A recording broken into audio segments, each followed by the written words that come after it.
காலையில் ஏன் எங்களை எழுப்பி ஒரு ஃப்ளைட்டுக்கு கூட்டிகிட்டு போகிறேன்னு வீட்டில் திட்டு வாங்கினாலும் எல்லாரையும் எழுப்பி அறக்க பறக்க காலையில் சன்ரைஸ்க்கு முன்னாடியே கிளப்பி வீட்டில் இருந்து வந்து ஏர்போர்ட்டில் இருக்கிற கலைபுரங்கள் எல்லாத்தையும் முடிச்சுட்டு அந்த ஃப்ளைட்டில் ஏறி உட்காந்து அப்படியே ஃப்ளை ஆகும்போது அந்த சன்ரைஸ் ஆக அந்த வானத்தோட கலர் மாறுறதை பார்க்கும்போது ஒரு அருமையான சந்தோஷமாக தாங்க இருக்கும்.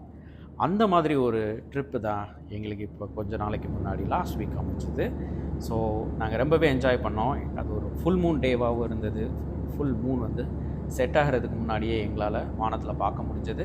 அதுக்கப்புறம் வந்து அந்த மாறுற கலர்ஸ், அந்த லைக்கணும் ஆரஞ்சு, அந்த எல்லோ அப்படின்ட்டு அந்த சன்ரைஸ் ஆக அந்த ஃப்ளைட் போக போக ரொம்பவே அருமையான ஒரு வியூ எங்களுக்கு கிடச்சிது. ஸோ நீங்கள் உங்களுடைய லைஃப்பில் இது மாதிரி ஏர்லி மார்னிங் ஃப்ளைட்ஸை என்ஜாய் பண்ணுவீங்களா, இல்லை வந்து டோட்டலாக ஹேட் பண்ணுவீங்களா அப்படிங்கிறத கமெண்ட் பண்ணுங்கள்.